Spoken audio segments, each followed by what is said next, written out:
Milton Velodrome with Andy Francione from Alphamantis Technologies, who is working with Cycling Canada as well as a number of fitters on aerodynamics as well as fit. And Andy, I'm going to let you explain what it is that you guys do. Well, basically we've got a rolling wind tunnel here. We're measuring power and speed on the Velodrome, and we're trying to extract the aerodynamic drag of a particular position, a particular equipment. So right now we've got Ed going around and we're measuring his aerodynamic drag, making changes and seeing what happens to that. So basically you'll put him in different positions, or you'll change the angle of the bars, that sort of thing? Yeah, you try out various what-if scenarios and you see which one is more, gives you better performance around the track. So performance we define really simply. You put in a certain amount of power, and whoever can get more speed out of it is more efficient.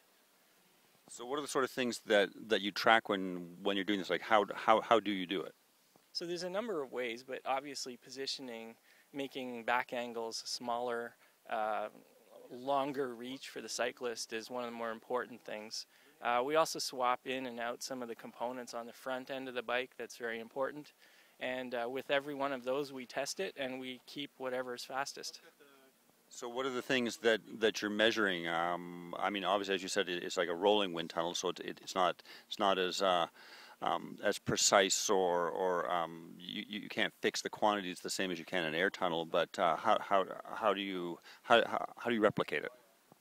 Right. So it's let's say a wind tunnel is accurate but not precise, whereas this is precise but not accurate. We're measuring with a wiggling needle the position of somebody really riding on a real bike with real lean and real steer. In a wind tunnel, you'd set them in a more static position, and you'd measure without a needle wiggling very much, but perhaps not in the same real-world conditions as you would here. So what are the main things you're measuring? Is it primarily wattage, or what sort of stuff are you measuring?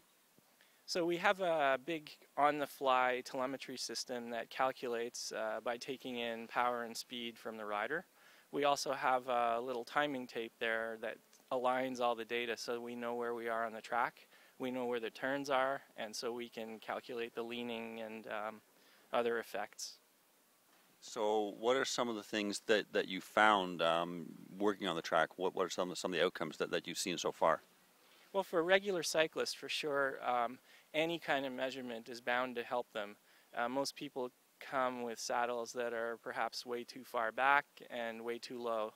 And so the first thing we do is we take a good look at their positioning, and we get that a little more biomechanically sound, but also a lot more aerodynamic. You can get 5, 6, 7% improvement if you've never been to a wind tunnel or done this kind of testing, rather easily. Now, here you're working with Ed Veal and with the national team, but I assume this is a service that's available, as you said, to the sort of average cyclist, to a masters rider who wants to get better, etc. How does that work? Do you hold various sessions here, or how does it work? Well, this will be the next DAN, the next level in positioning that GTA positioning coaches will be offering to their athletes. And they'll be taking small groups out from time to time, starting in October of this year in the GTA.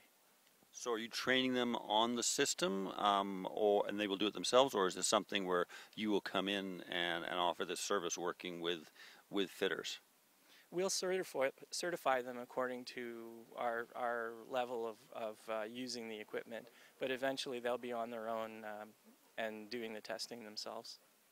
Great. Well, thanks very much. I think we're going to have a chat probably with Ed from his perspective as a rider, what he's getting out of it, and then with Mike Patton, who's the exercise physiologist who works with Cycling Canada, and see what sort of things come out of this. But this is obviously a big step up. I guess the last question I want to ask you was, prior to having this track in Milton, would it have been possible to do this sort of thing? Well, it was always possible. We'd go out to LA and meet the team there or meet customers there. We're also in a few places in Europe. I think overall we have 12 velodromes with our services being offered. So we would do it, but it's certainly, like everyone says, it's game-changing to be here in Milton. Great. Well, thanks very much. Thank you. So what we're looking at is 3 graphs that we're collecting on the fly. The top graph is wheel speed, the middle graph is power coming from the power sensor, and then that last window on the bottom is CDA. It's also called drag area, and the lower it is, the better it is. The better and more efficiently convert the power that you're putting down into forward speed. So that's basically the basis of our data collection system. Talking with Mike Patton, the exercise physiologist for the Canadian National Cycling Team. Mike, from your perspective, how valuable is this service that Alphamantis has available for you now? It's incredibly valuable. The aerodynamics play such a huge role in the performance, especially on the track, that to ignore it would be to ignore just a major component of performance for these athletes. So the opportunity to use this in our daily training environment, not having to travel and with the expense and the time commitment required to go to a wind tunnel to look at the aerodynamics, just means that we can be that much more effective, and we can integrate the process into our daily training. So are there any specifics that have come out of working with this system so far? Like anything that sort of pops to mind as to something that you've learned, or an athlete that has seen an improvement in performance? Well, I think collectively we've been able to maximize the efficiency of the group, and we've been able to understand some of the dynamics of riding in a group, say for example in a team pursuit context. And as a result, we're able to narrow in on predicting performance quite accurately. So there's not really like a secret sauce associated with this. It's just by going through the process systematically with all the riders in the group and trying to find those little the small gains and the big gains that people can make individually. Collectively, we can make a big difference. Great. Well, thanks very much. We're going to talk now with Ed Veal, a member of the national team and the Canadian hour record holder now. Ed, from your perspective, you were just on the track working with this. From your perspective as an athlete, what has been your experience, or what have the outcomes been for you on using this system?